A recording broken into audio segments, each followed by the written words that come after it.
the story of how Africa gained independence. Imagine Africa in the late 1800s, a continent full of powerful kingdoms, cultures, and trade networks. Then came a turning point.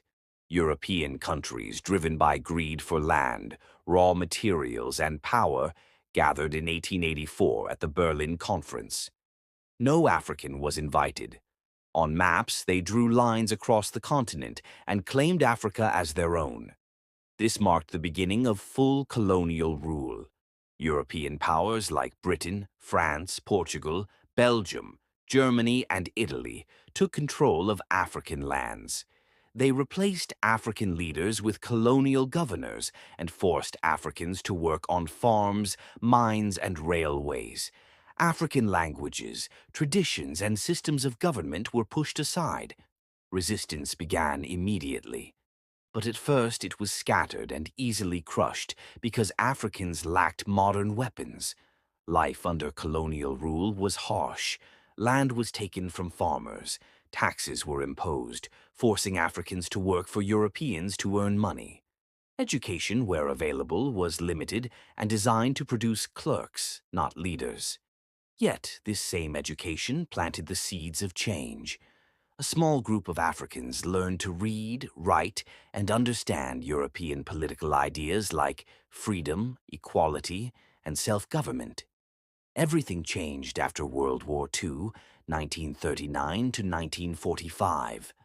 Thousands of Africans were recruited to fight for European powers. They traveled abroad and saw that white people were not invincible. When they returned home, they asked a powerful question. If we can die for Europe's freedom, why can't we be free in our own land? At the same time, Europe was weak after the war. Its economies were damaged, and maintaining colonies became expensive.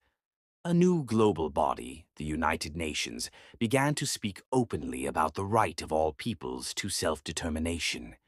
The world was changing, and Africa felt it. Across the continent, African nationalism rose like a wildfire.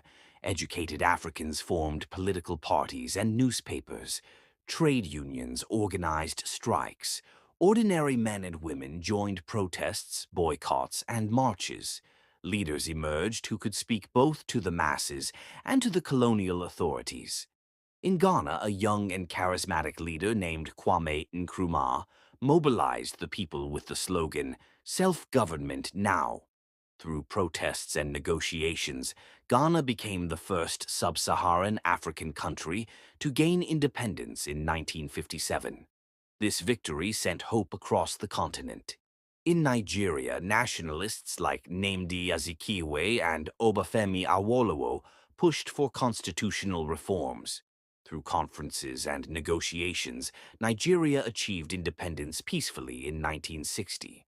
But independence did not always come peacefully. In Algeria, French settlers refused to give up control.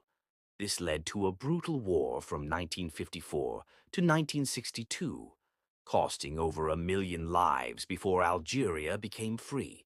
In Kenya, the Mau Mau uprising forced Britain to confront African demands.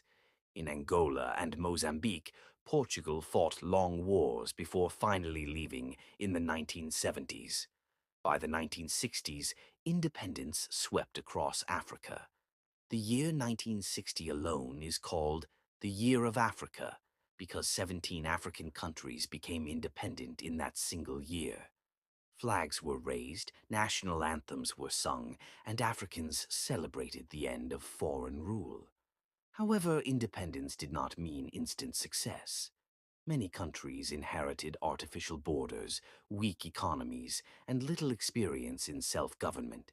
Some faced military coups, civil wars, and continued foreign influence.